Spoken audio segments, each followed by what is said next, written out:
The first thing to do will be to make a new project. Double click on the project pane. It says cache update required. We will go to update these. So the first thing we'll do is go to update the pane. Go to, this is a area that will allow us to select a hard drive and add it and save. So this is allowing permissions. Once we have that, we'll click on the media pane here. I'm going to find my media.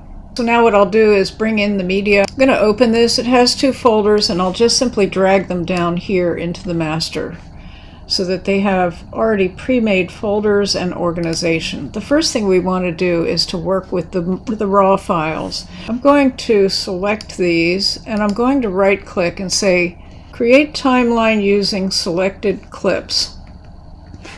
The timeline settings we want to change to 4K. So we say to format, this defaults to 1080p. We're going to go down here to full 4K DCI. It's 24p. Well, actually, we can check our settings on the clips in the metadata panel here. It says it's Blackmagic Raw 24, and that's DCI. So it matches these settings, and I'll say create. Now that that's created, I'm going to the edit mode. You can see I've got my 3 clips here. So now I'll go to the color pane. Because these are raw files, I can click the raw here and change this. So instead of project, I'll change this to clip. It automatically detects the color science is Gen 5 Blackmagic Design Gamma for Film. I'm going to leave that. You can see some of the metadata here, color, temperature, exposure, and so forth. Here we find a node. This is specific to DaVinci Resolve. I will right click and go to the LUT, and I will choose Blackmagic Design and go down to Blackmagic Film. I will go to Blackmagic Gen 5 Film to Extended Video. So this is what I'm going to take a screenshot of. That is where you're going to apply that LUT. I'll do that again. Now I will apply a LUT to this node, Blackmagic Design, and I'll go to Gen 5, Film to Extended, and click. Now you can see that the change in the color, and you can see the before and after by clicking this little button up here. I will now label the node, LUT, and I will add 2 more serial nodes. Add serial, add serial. This one I'll call exposure, and this one I'll call contrast. So these are going to be your basic settings before you do any other specific color grading on your nodes. All right, so now that we have this node applied, what we want to do is to check out the exposure. We're going to stay in the camera raw settings. Notice that this has a scale, and it should be sort of centered in 512, which it relatively is. I'm going to bring it down just a little bit in general so that it's between, so that the center of most of the exposure or the image is in between 512 as a midline. What we want to do is to bring the highlights closer up to the 1023 by pulling this over. And then we're going to adjust the low end to bring it down in between 128 and 0, which is like that. Notice we're in the waveform. We have the waveform selected here. That's why I can see it. You might find that it's in some other view parade. There's waveform, there's histogram, there's all kinds of things, but in the waveform view we can do these settings by moving this over. So now again we can click the before and after. Let's say we like this. We want to add maybe just a little bit of contrast. We can put a dot here and pull it down.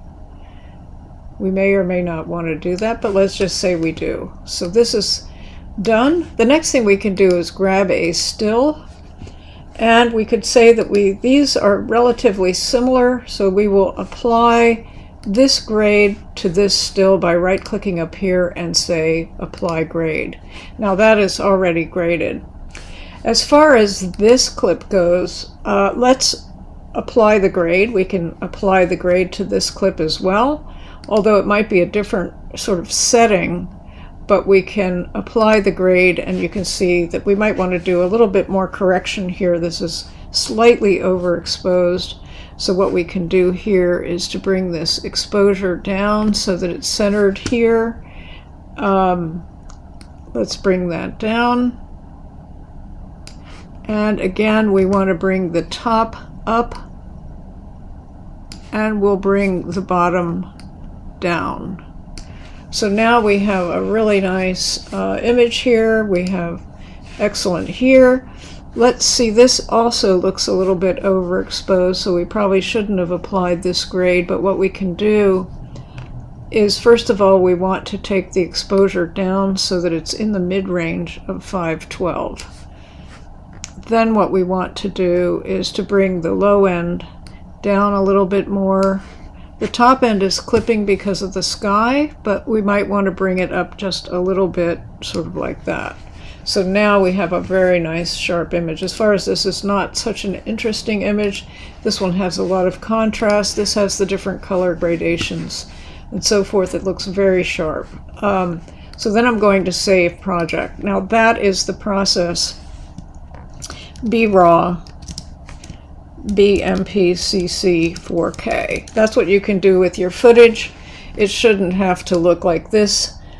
This is the color grade that you can get from DaVinci Resolve.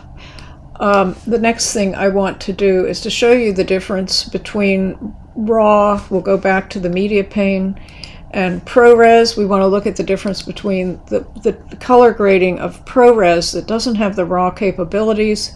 Again, we will highlight all three of these. We will make a new timeline with the selected clip. We want to adjust the project settings for 4K because it defaults to 1080p.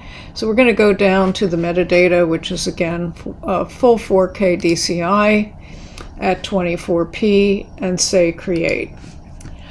That is our new timeline. If we go into the edit window, we can see we've got all three of these shots here. And so what the first thing we want to do is to go to the color pane, click on, notice that this is, the camera icon is not active. We cannot change these settings. That's because it's ProRes, it's not RAW, and this is for camera RAW. We can still do a color grade in the node by going to LUT and apply the Blackmagic Design Gen 5 Film to Extended Video. You can see that this one really pops now compared to what it looked like, and it was well exposed. It's got right in the middle there, so we don't have to do too much with the exposure, but we could bring this up so that the top is a little bit this way and bring this all the way down to here. Now we have like a really nice image.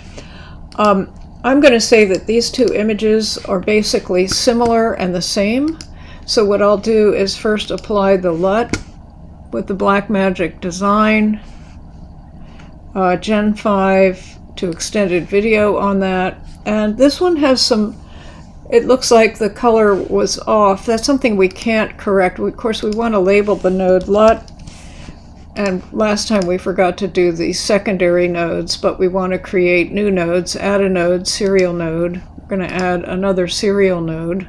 And then here we're going to work on the exposure, which looks pretty good, but what we can do is adjust this. So we're going to be looking at the waveform here, bringing that up a little bit and bringing this down a little bit. And again, then over here, if we wanted to increase the contrast at all, we could increase the contrast, which sort of lowers that down. So then let's take this grade, and again, we're going to copy the still.